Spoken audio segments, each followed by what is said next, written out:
God save the United States of America, the state of Florida, and this honorable court. Please be seated. Good morning. So this is what the courtroom looks like. It's been a while, but we're back at least for a little bit until Omicron catches up to it. Were you all aware that had you wanted that you could have done this remote? All right, that's good. That way it gives you all the option as to how you wish to proceed. So that said, welcome to an oral argument session of the 5th District Court of Appeal. As I hope the name says, I'm Jay Cohen, I think.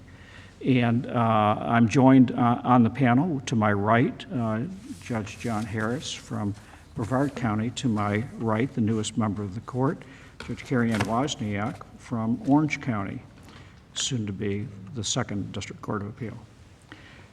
We've got 2 cases set this morning. The first is Romero versus Fields Motor Car, case number 21819. Both sides will be entitled up to 20 minutes each for their presentation. We have a default set 5 minutes for rebuttal. If you'd like something different than that, let me know and I'll be glad to accommodate whatever you'd like. If you have any electronic devices, just if you could put them on silent so they don't interrupt the flow of the argument, that would be appreciated. So with that said, Counsel for Appellant, you may proceed.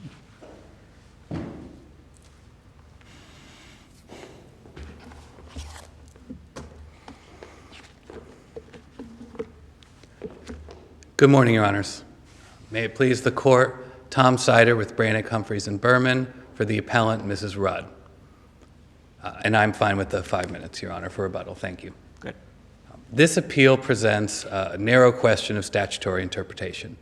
The statute at issue is the Graves Amendment, a federal statute that extends protections to owners who rent or lease motor vehicles to third parties.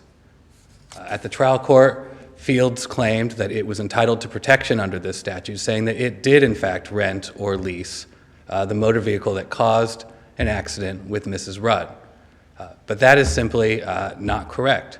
The vehicle here was not rented and it was not leased. It was instead provided for free. As a result, their argument is that all of this is built into the cost of either a purchase of the car or service of the car, correct? At the trial court, Your Honor, yes, that was the argument, is that Fields had built in the cost of the loaner vehicles into those 2 separate transactions.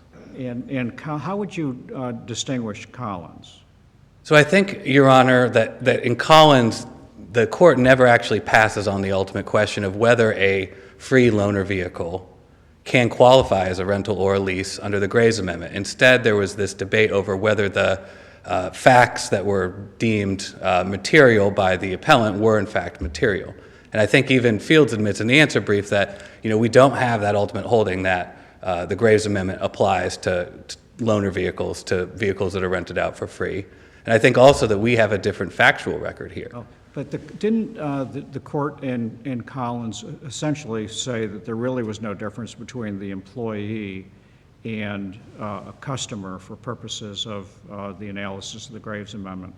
Yes, Your Honor. I think that was the 4th District's holding in Collins. And so is your distinction the fact that they did not apparently brief nor argue the issue of consideration, and that's the distinction that you would draw? Yes, Your Honor. I think that's the primary consideration, especially as to our first issue on appeal, which is that the trial court erred in not granting us summary judgment. On our second issue in appeal, we say that there are facts in this record not present in Collins as to, the manager here issued this affidavit that said the costs are built in, but when he was deposed, contradictory facts were elicited and it was revealed that there really was no factual basis for this claim. That would simply result in a remand and perhaps more discovery on those issues. Yes, Your Honor, more discovery, or this could ultimately be a jury issue, whether the car was rented or leased, within the meaning of those terms. But it would still be a reversal, and So which do you think is your stronger argument? Your Honor, I think the second issue is maybe the most clear cut, in that I think on this record there is no way that there was a rental or a lease. But I do think that if you look at the plain and ordinary meaning of these words, rents and leases, you have to have an agreed on or stipulated to payment. And we simply do not have that on this record.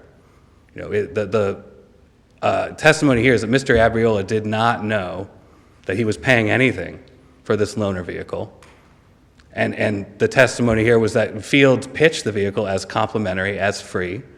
And something that's free cannot have any, agreed on payments.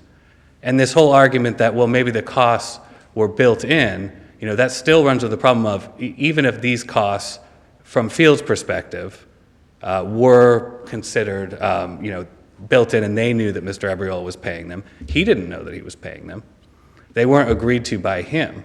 Does he have to?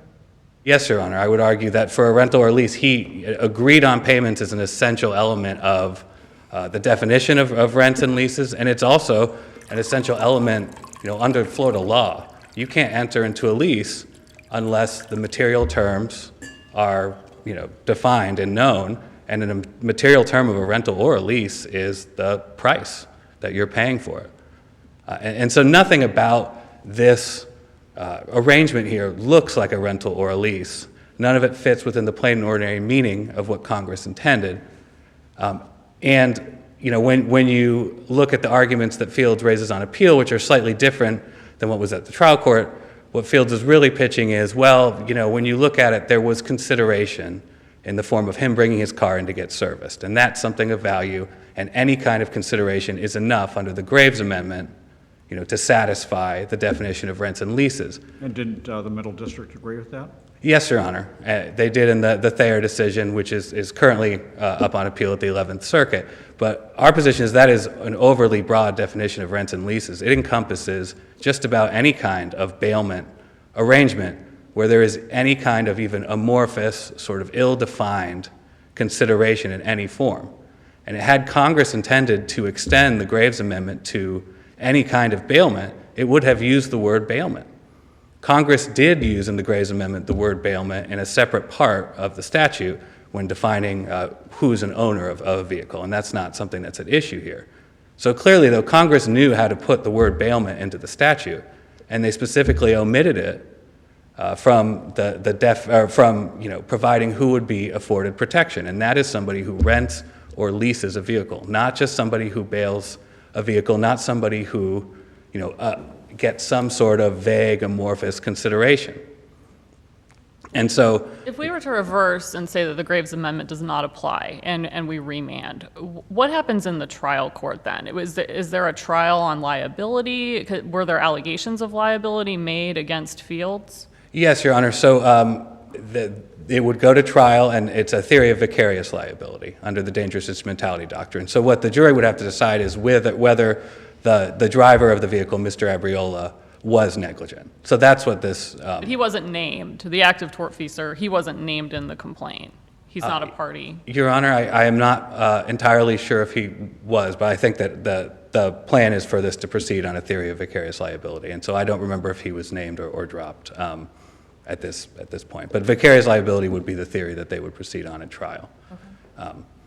And so, another point I want to make on the idea that this doesn't fit within the definition is that the Florida legislature very recently wrote its own statute that does, in fact, extend protections to a company like Fields.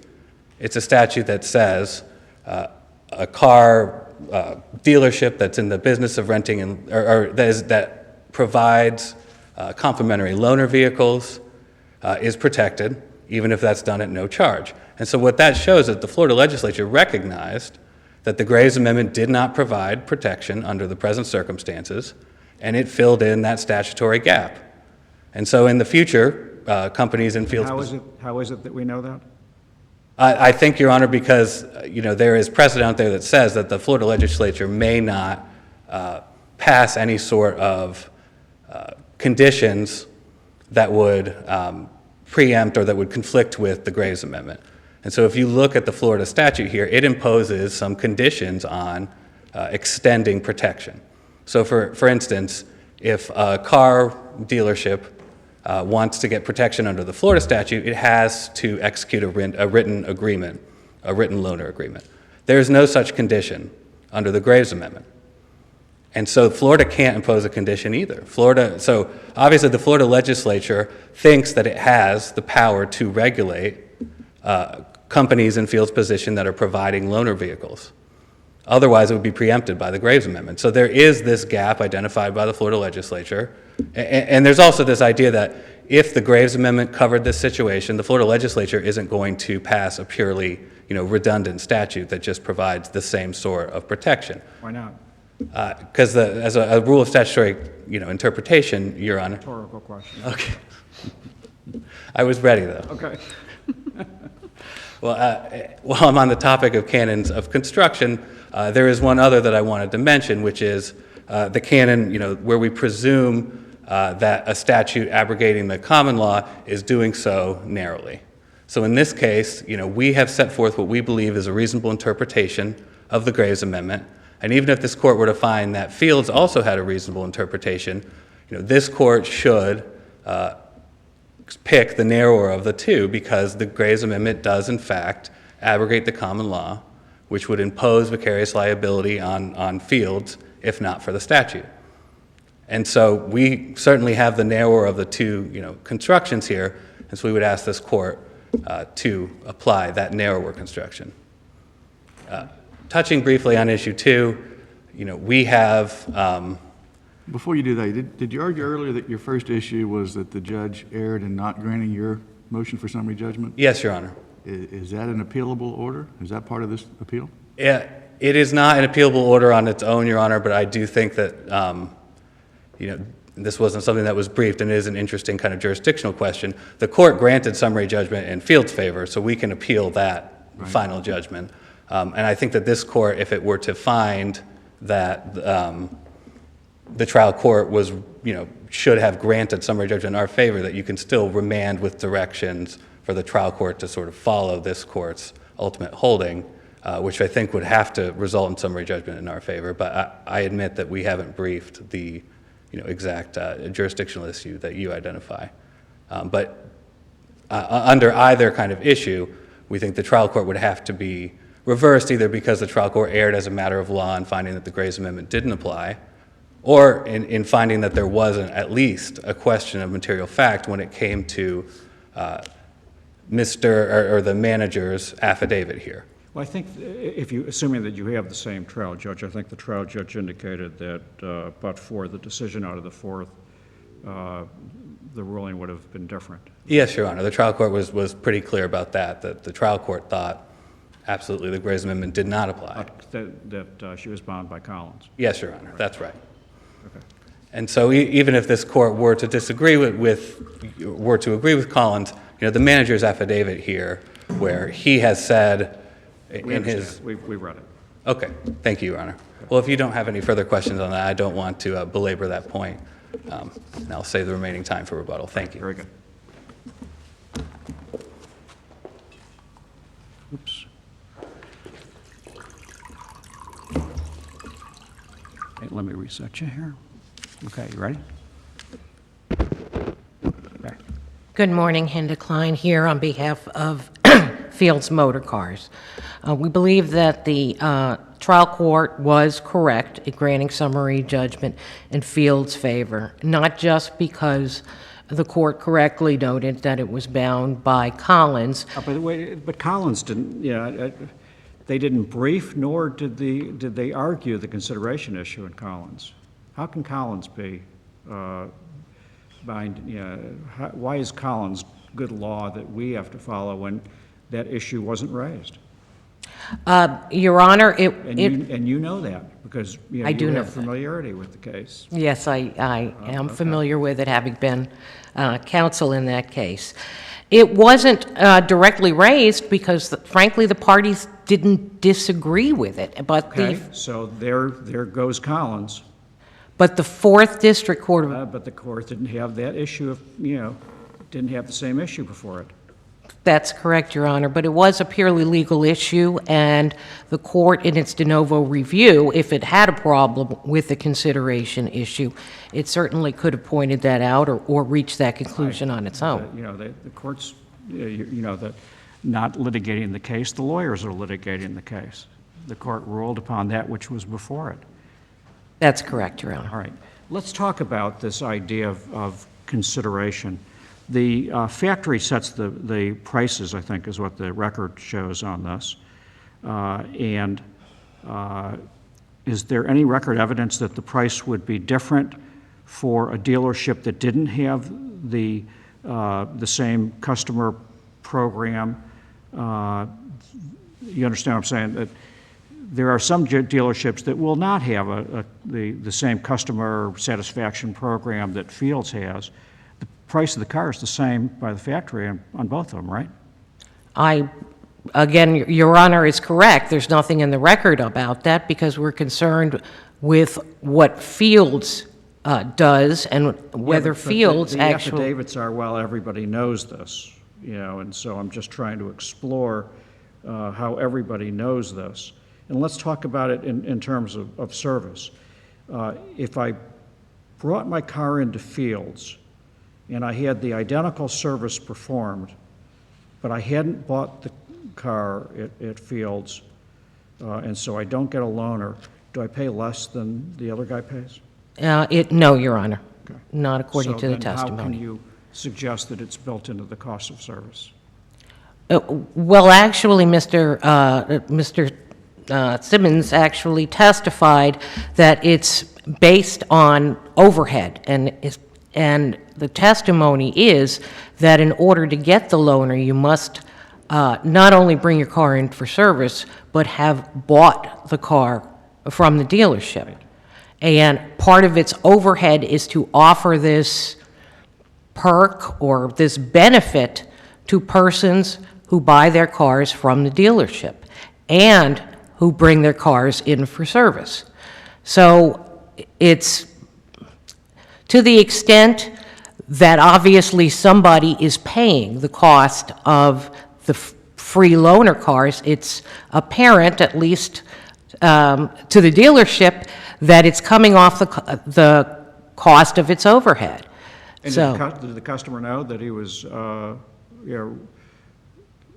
renting or leasing a vehicle? The customer believes that it's a free loaner car, but... The customer didn't know. Well, I don't think that that's a requirement under the Graves Amendment. There's nothing in the Graves Amendment that says the customer must know the specific cost of the rental or the lease. Well, aren't those contracts? Isn't a rental agreement and a lease a contract? Yes, it is. You don't think that the other party has to be aware that they're entering into a contract? Well, they are entering into a contract. It's part of the sales Just asked agreement. if they knew that, and your answer was no, they didn't know that. Well, he didn't know that the loaner cost X amount of dollars, but he did know when he purchased... The question is, did they know when they got that vehicle that they were entering into a contract either for lease or for rental? I have no idea what Mr. Abriola had in mind. How could they possibly know? Well, the issue here isn't whether or not the contract is enforceable as between the two parties to the contract. The issue is... The issue is, can you have a contract when one party doesn't know it? I mean, you've said that a lease and a rental agreement, both are contracts. I think we all would agree with that. Mm-hmm. And you're saying that there's a contract in existence when one party has absolutely no idea that there is any type of contract or what the terms of the contract might be. Well, Mr. Abriola clearly knew that if he purchased the vehicle from Fields and took the vehicle in for service, in return he would get the free loaner vehicle. That was part of the sales transaction. That's not the contract for lease or rental. And that's under Graves. You're talking about leasing or rentals. All right, go ahead with your argument. Go ahead. Well, the very purpose of the Graves Amendment is to eliminate vicarious liability simply because of the ownership of a vehicle for very specific owners, lessors, those in the business of renting or leasing. And I would point out that the Graves Amendment doesn't say this only applies to rental car companies. It has the much broader meaning of those in the business of renting or leasing. And what that actually does is it simply limits the plaintiff to recovering from those who are actually at fault. And so it's clear from the very purpose of the Graves Amendment that this transaction would fall well within its scope. And that's why the Florida legislature wrote a statute? Your Honor, as Your Honor pointed out, we don't know what was in the Florida legislature's There would mind. be no need to do it, though, would there? Well, yes, actually there is. As I pointed out, is under the Graves Amendment, there's no requirement of a specific written contract. There's no requirement that the person using the loaner show a credit card or show an ID and show minimum insurance. The legislature's amendment here requires all of those things to occur in the event of a loaner agreement, as was the case here. In any event, what the Florida legislature did subsequent to the passage of Graves isn't the be-all and end-all as to what the Graves Amendment means. That's really what the focus here has to be.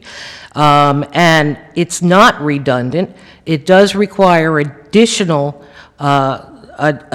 requirements that apply only to loaner agreements. Whether or not that will be determined to be constitutional or contrary to Graves, such that Graves preempts it, we don't know. But the bottom line is the focus is on what does Graves mean. Go back to the purpose of Graves. What did you say the purpose of that Graves Amendment is? The purpose of the Graves Amendment is to eliminate vicarious liability for those in the business of renting or leasing motor vehicles. Ultimately save the consumer money. To ultimately save the consumer money, correct. How is the consumer saved money at Fields if he's charged a markup for using this loaner? Doesn't that defeat the purpose if he's charged extra? Well, If it's built into the cost of the car or the cost of the service or whatever, is that consistent with what you just stated the purpose of the Graves Amendment to be? yes, because Judge, if there was vicarious liability for dealerships who loan vehicles, then theoretically their insurance is much higher. They have to pass that insurance on to their customers. All of their customers then pay the cost of their being vicariously liable for persons to whom they loan motor vehicles. And what the legislature apparently thought was, well, we're going to make sure that we level the playing field somewhat by at least requiring that dealerships require that there be a certain minimum level of insurance on the part of the driver, that the driver have an active driver. Level the playing field. Excuse me? Level the playing field, really? I'm not sure, Your Honor, what Your Honor is asking me. So the corporation, gets economic benefit, but people who are injured, are left, in the lurch. Now, the people who are injured are not left in the lurch. They do have the ability to sue those who are actually at fault. As Your Honor knows, vicarious liability under the dangerous instrumentality doctrine is the exception rather than the rule in the United States. It's not a leveling of the playing field. This is just the legislature's prioritizing, their values, and that's fine. That they have every right to do that. Counsel, the trial court mentions that it believed that this was really a gratuitous bailment. Why is this not a gratuitous bailment when the Graves Amendment does use the word bailee in the definition of owner?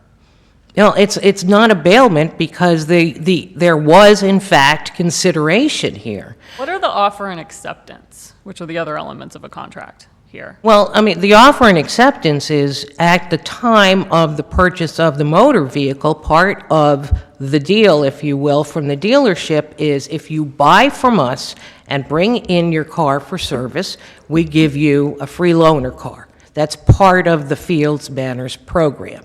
That's the consideration. And it's clear on this record that unless you do both of those things, buy from Fields and take your car in for service at Fields, you don't get the loaner car. So that is the consideration. There's nothing in the Graves Amendment that requires that one specify precisely what the consideration is. And the fact that one party may not be aware of the legalese of the requirement of consideration for a contract does not mean that there isn't a contract. Why don't we just give these words their plain and ordinary meaning? Lease or rent. Period. Your Honor, under this court's decision in Casella, we are. As you are well aware, this court in Casella found that in the case of a property rental where the rent was $500 and something a month, and one of the conditions of the rental agreement was that the lessee pay the property taxes, which were not specified in the four corners of the contract, that was consideration. And the consideration was essentially rent. So there's nothing in the Graves Amendment, in any history of the Graves Amendment, that says that a rental or a lease it only exists where there is money changing hands. And I would submit that there is no good reason why car dealerships who provide their customers with quote-unquote free loaner cars should be accepted from the plain and ordinary meaning of the Graves Amendment.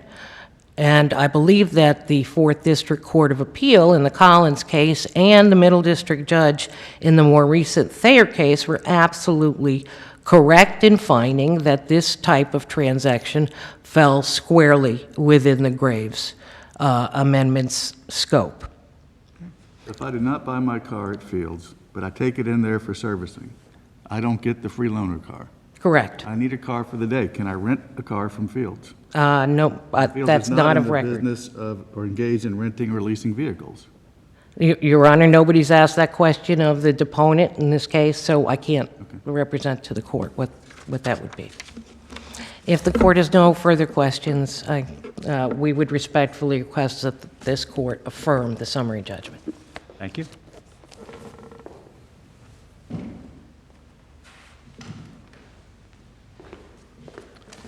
Your Honors, I don't have much more to add unless any of you have a specific question.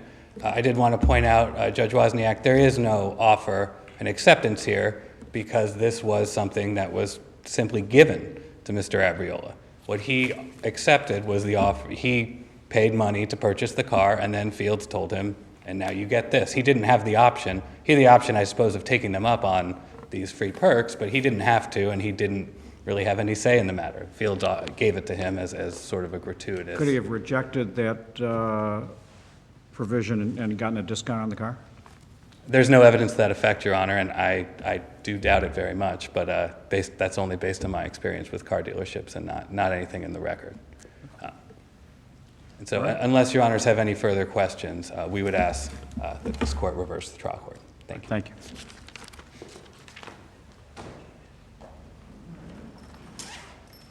All right.